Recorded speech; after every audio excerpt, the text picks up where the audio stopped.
Now, the investigators argued that there was no reason furnished why a feasibility study was not conducted, which feasibility study is a critical part of a project preparation or for the implementation of any project.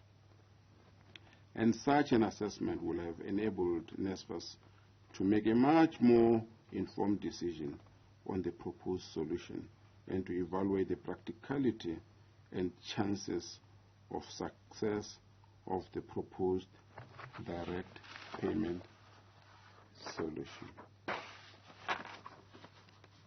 The board also notes the fact that the report indicates that there was an amendment to the bid specification to include fintech companies, which resulted in drastic changes in the mandatory requirements of the original bid. These changes will have required deeper analysis to be conducted, amongst others, on the need of the fintech companies, their value-added services, the service direct cost to students, and the details and the cancellation of the 2020 tender, which was a precursor to this bid under investigation.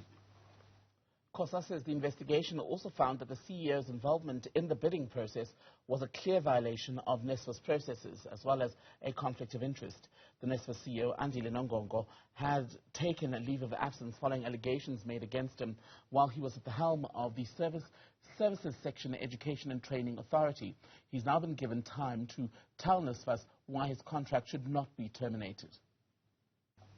The report established that the CEO actively participated in the presentation to the bid evaluation committee of proposals by service providers. This is a material violation of public procurement processes of NSFAS, which he was employed to safeguard and uphold.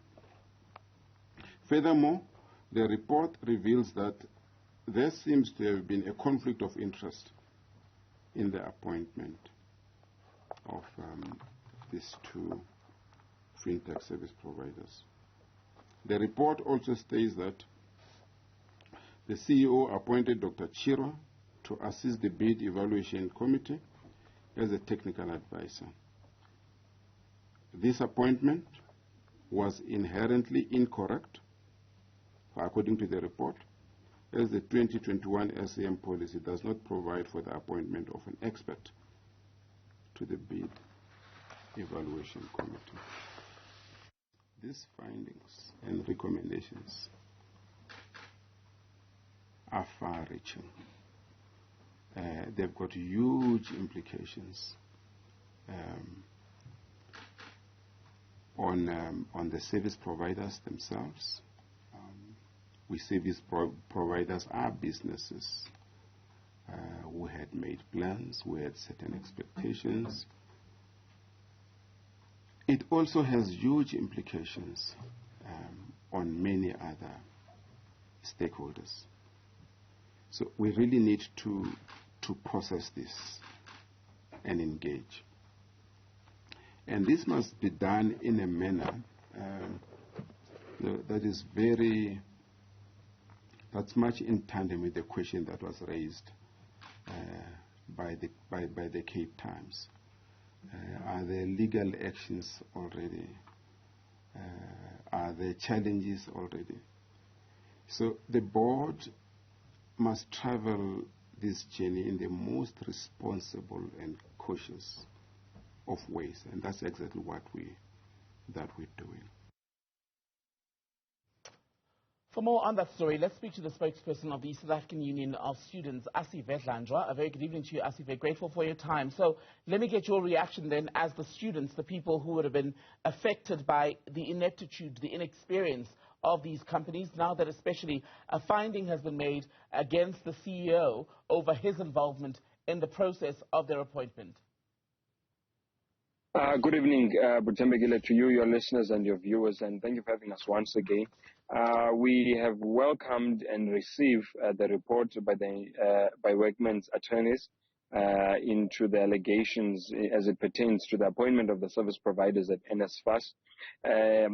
Although initially we were not, except for the allegations that were there, we were not aware of any wrongdoing that might have been in their appointment. But one thing we had always been consistent was that the majority of the service providers had been incompetent and had shown that they did not have the requisite capacity to be able to carry out the mandate to distribute allowances.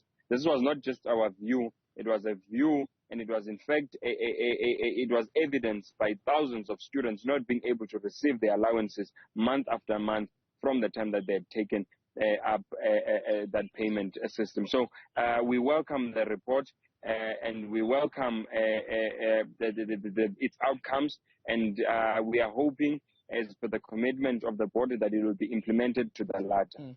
And there's time given, I think, until early next week or Monday next week for the CEO, Andile Nongogo, to basically at this point give reasons why his contract should not be terminated. Do you think he should be fired over this? We are saying heads must roll of any person who is involved, be it the CEO, be it anyone. If anyone is found to have been responsible for students not being able to get their allowances on time, or some of them at all, that we say obviously there must be accountability. But more than that, we also welcome the recommendations that those service providers, their contracts be terminated, because in all honesty, they had shown the greatest level of incompetence, and thousands of students suffered under those service providers. So whether be it the CEO or anyone who has been found wanting, we live in a lawful state where there is law and order. So we say let there be accountability, and if it means that those people must be fired, indeed they must be fired. How well is the disbursement? Finish your point, please, Asive. Yes, sorry. I actually wanted to say that what we just want to be careful of, we don't want a single person to be used as a scapegoat when it is clear that the failure, that the system in its broad sense had been failing. There were many people that were involved in the value chain. We don't want a piecemeal to be offered someone, be it the CEO or anyone. We want everyone who had been responsible to be held accountable. The question that remains also for someone like the CEO, Mr. Nongogo, is what was in it for him? Why push for these companies to be given these contracts or influence the process at all? What was it worth to him? Has this report answered that question sufficiently for you? We can't speculate at the moment. We have written officially to NSFAS and the department to request the full report. What we have been exposed to is the summary that the chairperson would have brought to the public. As to the value chain of beneficiation, we have not yet seen the report to be able to determine that. So I would be merely speculating. We do not know. We just know that at the extent to which the report would have deemed him liable for some of the, in terms of from the appointment and the relationship which the report through the summary that was given by the chair, that suggests that he might have had a relationship with one or more of the companies that were appointed. But as to what could have been the direct benefit to him, we do not know, and we cannot speculate. How well is the disbursement service actually working now? Have things got better? Slowly but surely, especially on the side of onboarding. We believe that about 99% of students have been onboarded.